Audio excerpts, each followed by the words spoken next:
Welcome, guys, to the second episode of the Growth Conference Fireside Chat series. Last two weeks ago, we had Mos from GoPoppy, who was a local here from Antwerp, which is why I could go and sit next to him. This time, I have my Greek friend, Savvas. Hey, I'm not everyone. sure. I'm not sure if he's in Greece right now because he's always remote. Yeah, I'm in Greece today. How's the weather in Greece? Yeah, it's really hot, and I'm wearing my cool t-shirt. Ah. I'll show you. Yeah, it's raining in Belgium. Let's hope it doesn't rain in June.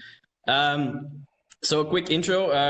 Savvas is the founder and CEO of Viral Loops, which is, as far as I know, the #1 referral marketing tool, SaaS tool out there. So maybe first question for the viewers: what is Viral Loops and what is referral marketing? Great. Yeah, so as you mentioned, Viral Loops is a viral and referral marketing platform helping companies and e-commerce stores get more sales from word of mouth and referrals.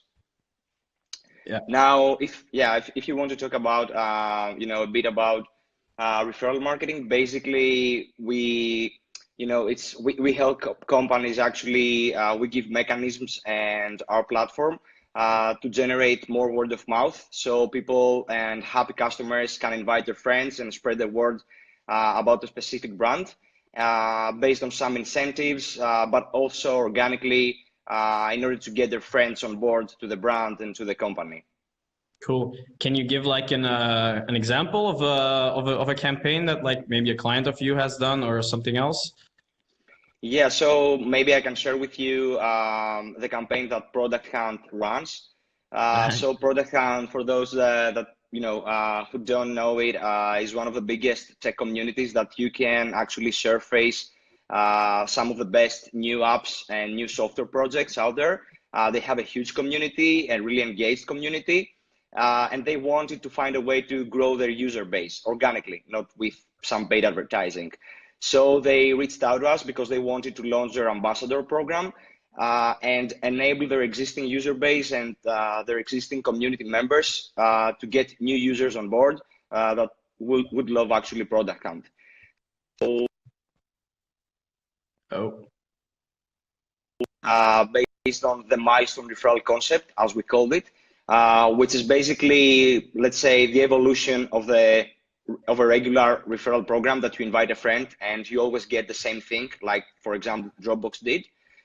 So the main concept here is that the more friends you invite, the better perks you unlock. And Product Hunt, because of the community aspect, they decided to create some really cool company swag, like stickers, t-shirts, and really cool socks with a beautiful kitty. And basically they were asking people to invite their friends in order to get this really cool swag. I can't share exact numbers, but the cool thing that I can share with you is that basically they got around 20 to 30% more users from the ambassador program. You can also check it out at ambassador.producthunt.com, so you can join there and give it a try if you want. Yeah. Okay, so Product Hunt is a very nice mascot, the cat, but like since recently, Viral Loops also has a very cool mascot. So just for the viewers, Savvas has the coolest dog in the world. It's an amazing pug. What's her name again? It's a she, no? Yeah, she's called Poogie. Yeah, unfortunately, I don't have her right now because she would ruin the Facebook Live video for sure. That's fine. Little pug and cat videos always work very well on Facebook. So. Yeah, indeed. So we will have her maybe in the next live video, right? Yeah. Yeah, but what I have here is these cool stickers. Yeah, so it's something that I'd like to share with you and, talk a bit about the trends in referral marketing and word of mouth. So the reason you see these cool stickers, this is Boogie, and also these really, let me show you. It's like an advertisement, right? I'm not selling t-shirts, guys. I'm just, sewing Poggy. Yeah, so the main concept is that we launched our own ambassador program, and we didn't want just to give, discounts if you invite your friends to join Viral Loops, because we don't believe that just a discount works. So we came up with a whole concept. We created a messenger bot that is basically the best referral marketing expert out there, that she can give you the best tips, really great growth hacks when she wears her referral helmet, this one. Yeah. So we created a video, we created swag with her, and we created the whole ambassador program. And basically, we're giving company swag, and we're combining that with making people our ambassadors by giving them exclusive offers, exclusive content, access to exclusive events. And we also give some discounts and some additional new features in the product. If you want, you can check it out at viral-loops.com/invite. I'm guessing your talk here in Antwerp will be mostly about referral marketing too. That's why they should come see you, basically. Yeah. I'll talk mostly about word of mouth and virality. And the main reason, I want to share really actionable tips on what it works today, because everybody does, invite a friend and get 10% off, and it simply doesn't work. Everyone's doing it, so it's like, oh, another one. So that I think would be the most useful thing, to really give like pointers on how to do it in a authentic way that still gets traction, because you're getting slapped left and right in the face with people saying, refer my product and you get 20-30% off. It's the law of shitty click-through rates. If something works, everyone is doing it, and so now it's all just noise. So it will be very cool to see to see you come up with tips on how to stand out of that noise. So let's talk about something else. Like the first time I met you was when I was still at Sales Fair, and we were going to launch on Product Hunt. This guy gave me the best tip ever to launch on Product Hunt, and it's because he from background is a growth hacker. He's a founder and a CEO now, but he's actually a growth hacker. So maybe you can tell us how you got into growth hacking and why you started an agency, because before Viral Loops you were involved in an agency, and you still are, I think, but less probably now because you also have Viral Loops. So before starting my agency and Viral Loops, I was running the product and marketing of a marketing automation platform. So I was looking all the time new ways to help our customers grow. I was running mainly campaigns for big retailers and corporates like BMW, Volvo, Carrefour. And then I found a book called The Growth Hacker Marketing, which is the first book of Ryan Holiday. I think that was back in 2013, if I'm not mistaken. I was still in school. Yeah, I'm a bit older though. Yeah, not learning anything, by the way. So I read this book, and I was, really shocked, mainly by the whole approach and the hack angle, that you can find new ways and you can manipulate things, because I love this stuff, right? It's sexier, at least. So I started reading about it and absorbing the whole mindset behind that. And then when I decided to leave my company with my CEO, basically, who is now my co-founder, Theo. Hi, Theo. Most probably he's watching. Is he watching? Yeah, most probably. Hi, Theo. To be honest, we didn't know what to do, but we had a really strong background on marketing, and we saw that trend around growth hacking, and we really liked that, okay, let's work with startups and not with big corporates, which maybe sometimes sounds more boring. So we said, okay, let's do some consulting. And because I like, branding and creating stuff, we created an agency. We gave it a really cool name called GrowthRocks. And GrowthRocks, and this is how we started basically. So it's everything, everything came from a book basically. Yeah, so Yeah. maybe turn it back a little, because I see a lot of people that I know that are watching that maybe are not too familiar with what growth hacking actually is, because it's a big buzzword. Like, Yeah. I was basically doing it for a year before I actually got what it was. Like, people were saying, "Hey, you're growth hacking." I was like, "Yeah, but what does it even mean?" So, like, in your opinion, like from your background, how you've been working, what would you say is the main what are the main differences between growth hacking or growth marketing and more traditional digital marketing? Mm-hmm. Yeah, I'm not a big fan, with terminologies, but what I believe, I believe that this is the evolution of marketing. Maybe it's a buzzword. We are marketers, so we need to come up with new concepts to sell more. So I think this is a good thing, that we came up with that. True. But the main difference, Ryan Holiday sold a lot yeah, of books by making that term. yeah. um, so I think one of the main differences is that in more traditional marketing, people used to focus on top of funnel. They were trying to generate, for example, a lot of awareness regarding specific brands and acquire, let's say, get visitors, and Yeah. things were not so measurable. But in growth hacking, the main concept is that you should bring really measurable results based on revenue, based on quality users. So it's more, let's say, goal driven and result driven. That's the one thing for me. The second thing is that it's really, really closely related to the product. Most of the traditional marketers out there are not really familiar with product analytics, with retention, with cohorts, with Yeah. the onboarding stuff. So I think this is another difference. And the third one is that growth hacking was born in startups, which by design, you don't have time, you don't have budget.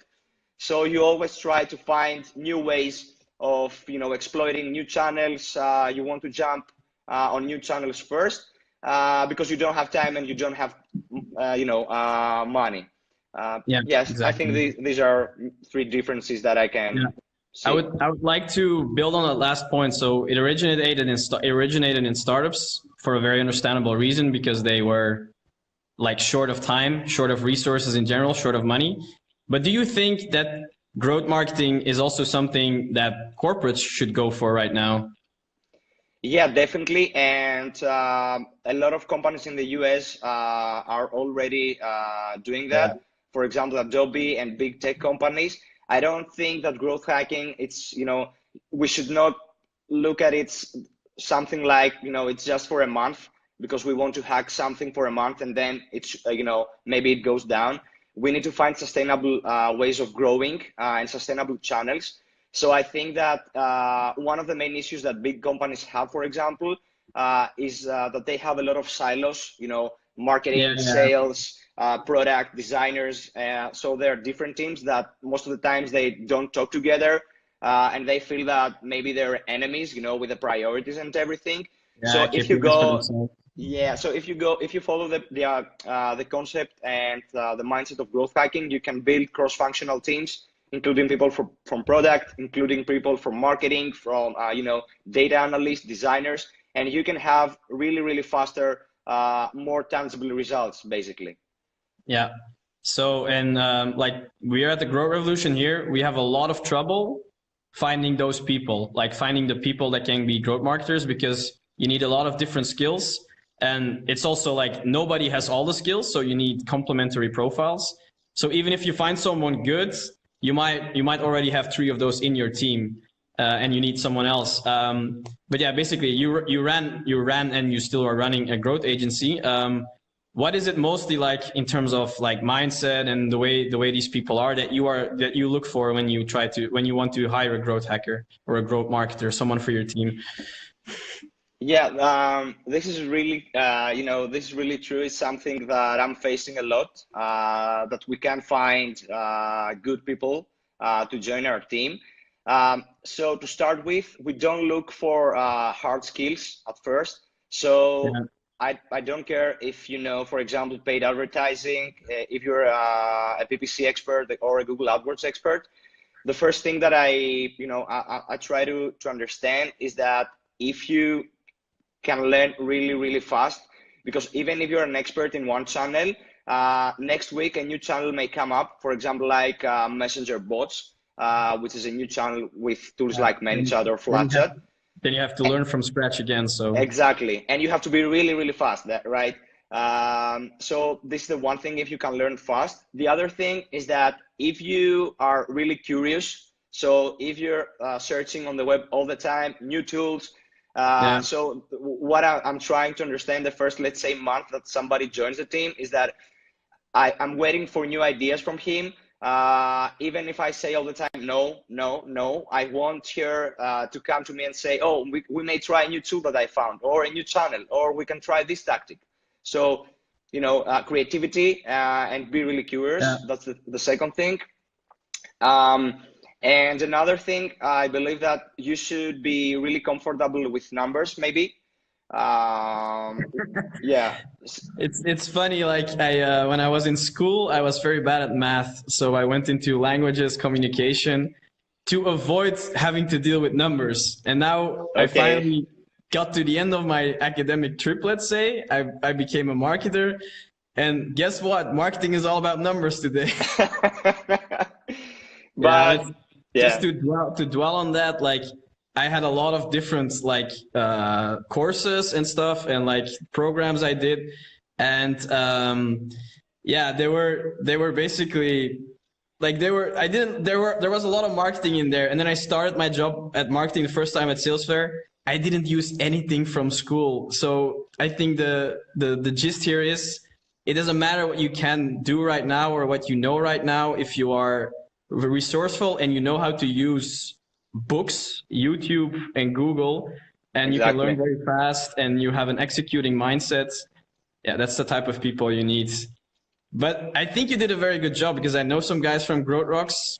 You're like you're a rock star team, to stay in the context of GrowthRocks.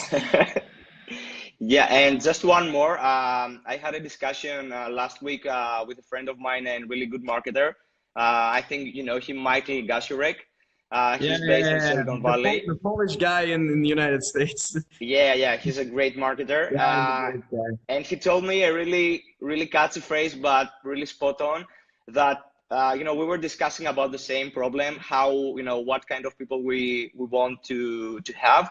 And he told me that I'm looking for strategic hustlers. Which I believe this is the people that we want, which means that they need to be people not just tactical, that they can find a hack on Facebook, let's say, or scraping something, but they want to be able to, to think really widely, to come up with strategies and then execute them, to be really hands-on. So I think this is another aspect that I'm looking for when I'm hiring. Okay, so enough stuff about growth hacking. What I'm interested in right now is, like, you were a marketer first, then you were a founder of a marketer, and like a growth guy from a growth hacking agency. But now you're like really a founder and the CEO of a company. Like, what's the difference, and how difficult is it to go from being a marketer and to really be on top of all the tactics to actually leading a company, building culture, building a team, hiring the right people, all that stuff? Yeah, I think maybe this is the most difficult part of running a business. And I had a really hard time with that. So I can share with you some lessons learned.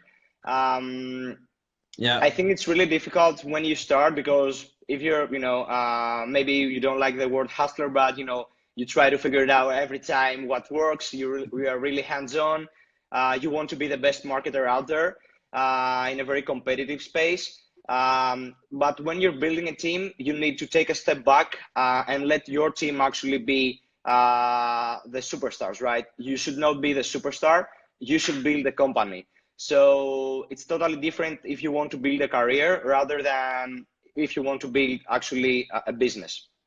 What I'm trying to say is that you want to focus more on your team, spend time with your team. So for example, I have weekly one-on-ones with my team. And in the past, I didn't have any one-on-ones because I was thinking, and that everybody actually thinks exactly the same like I do. Or if they want to tell me something, they will grab me and tell me, Savvas, I have this issue. But this is not the case. You need to talk to people. You need to understand people. So you need to spend a lot of time with your team. And that means that you will take some time from marketing, right? Because we don't have so much time. That's the one thing. And another lesson learned, I think, is that when people actually want to be the best in marketing, you need somehow to help them and also make them more visible. Because for example, what happens in a company is that as a founder or CEO, you are, let's say, the face of the company, but I believe that there are other people in your team that they want to step up. So for example, it's something that I'm currently working. It's not something that I've done yet. So I want to help them, create their own blogs, start their own, sharing really useful content, and also, also make them the face of the company. And because I should not be, just me. Yeah, they should all be ambassadors. They should all, exactly. Like Viral Loops is not you, it's all of the other guys too, as much as exactly. You need to leave room on the scene for them to step up onto the scene together with you. But you mentioned that it's very important to spend a lot of time with your team and be together and work together all the time. But you guys do a lot of remote working, no? So isn't that because what we have now we are also really a starting agency. We're also looking to build culture, but the difficulty we have is all the parts of our team are always on the road, working for clients, often abroad in other countries, and often for a longer amount of time. So for example, today the whole team was in the office, and that was hey guys, we're all in the office now. We should go do something. But that doesn't happen a lot. So that makes it very hard to build culture. And we're not technically not even remote working. Technically we can work where we want, but we don't really have remote roles. So how do you manage to build culture and team spirit with everyone being around, let's say, and not always at the same place? Yeah, that's a great question. I don't have great experience with that, but I can tell you what we're doing right now, and it seems to be working. So we are a remote team. The first thing that we do is that at least once a day, we have a call on Slack, everybody. So we open our cameras, we have a video chat, and we're discussing, something like a stand-up. That's the one thing that we do. And we're communicating all the time, the normal stuff. But I think a really interesting part of our loops that helps build our culture, and also it helps, on the bonding side of the team, is that every Friday we have a 2-hour meeting, a company-wide meeting. We're 15 people in Loops right now, so everybody joins the meeting. And at first, 15 already. Wow. Yeah. Nice. We just became 15. A few months ago, we were eight people. Wow. So you're having do you sleep at night or? Yeah, from time to time.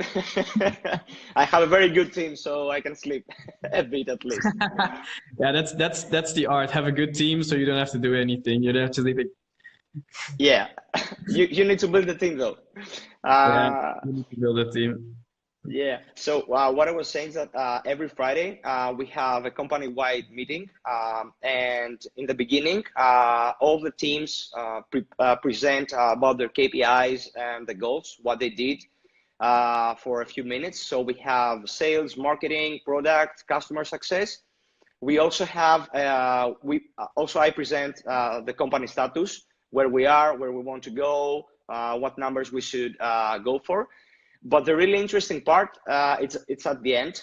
And what happens is that everybody on a personal level presents his personal highlights and lowlights. And Low this, lights. That's I like that yeah, word. and not just regarding our job. So for example, if I didn't work out for a week, or if I didn't sleep well for a week, I will share that with my team. That's good. uh, Interesting. and yeah, and this is a really good part, because basically, in a team, different people have different strengths. So for example, our CTO, Thomas, he's really good on building processes and habits. So when somebody from the team has a productivity issue, or for example, he can't manage some of his personal time, he gives tips on how to do that. Or for example, we have George, is our head of growth, and he's really good with fitness and nutrition, and he gives us, Really? tips I with would. what to eat and all of this stuff. So Awesome. yeah, I think it's a really good, maybe it's the best hour of the week, that the culture, everybody speaks to everybody. We exchange really actionable tips and not just related to our work. So I think this is good. This is something Yeah. actually that you can try. And even if you're working remotely, you can do that through Slack or Yeah. Zoom or something, and it still works. Do you have beers with that meeting on Friday evening? Not yet, but I think we have some beers though. Yeah, I think Apostle bring some beers. Yeah, at the end Nice. of the meeting. Nice. So today I was excited about this interview, but I was also excited because I got this book, which I bought Great. from an Instagram story of yours. So Yeah, just a little background.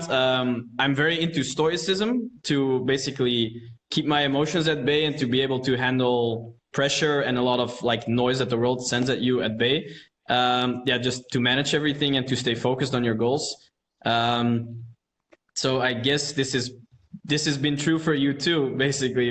Because yeah, I saw the story and I was like, he's into it too. It's like it was a nice yeah. moment of recognition. Yeah, so I started reading about Stoicism 2 months ago. I'm working a lot on my personal development. I'm really curious actually.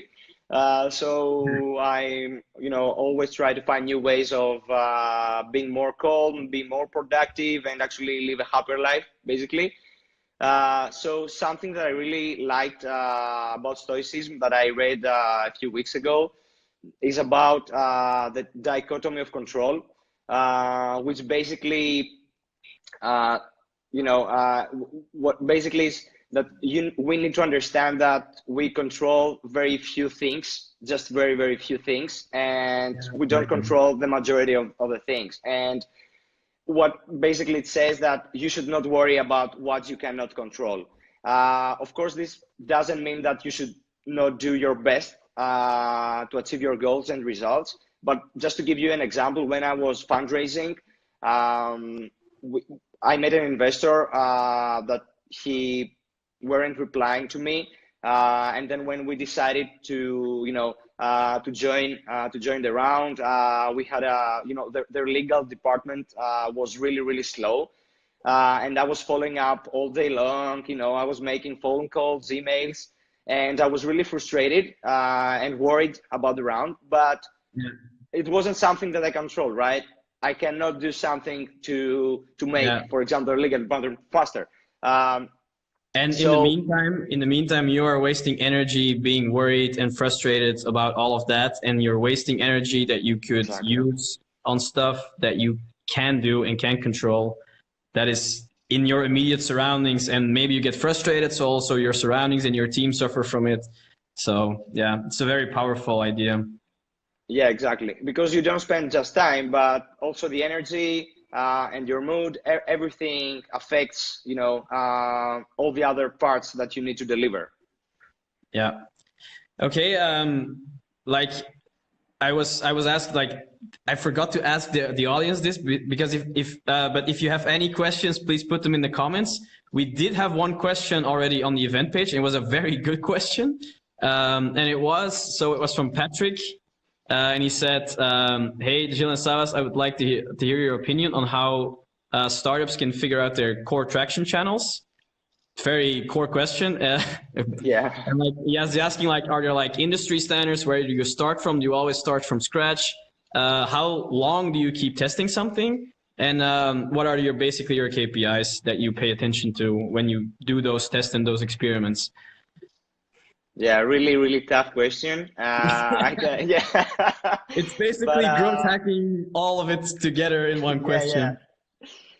yeah. So instead of giving a direct answer, I'd like to tell you a story about viral loops. So, which I believe, gives all the answers basically. So when we started, I was running marketing together with George. We were just the two of us. And we were testing pretty much everything. So we were doing a little bit of content marketing, a little bit of outbound, a little bit of social media, a little bit of community, a little bit of PPC, and we were spreading ourselves too thin. If you experiment and try everything, then it won't work. At least for us, it didn't. And I don't believe that you have the resources and the time to test all the available channels out there. So that's the one thing. Especially if you're only two. Yeah, and most of the time, you're a small team, right? even in corporates and big companies, their marketing teams are really, really,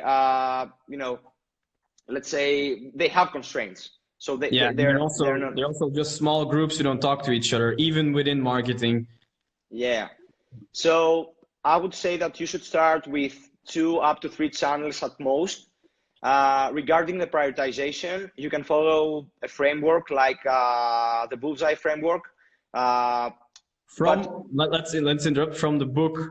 Patrick, I see you're watching now. We're answering your question. You missed the first part.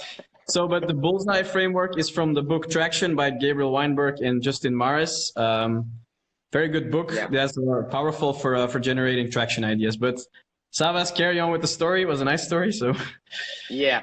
So then we took a step back with George and we decided to stop what we're doing and just go for 1 channel instead of 2. And we went with outbound marketing and cold email.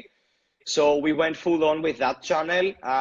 We really, really nailed it, but it didn't work.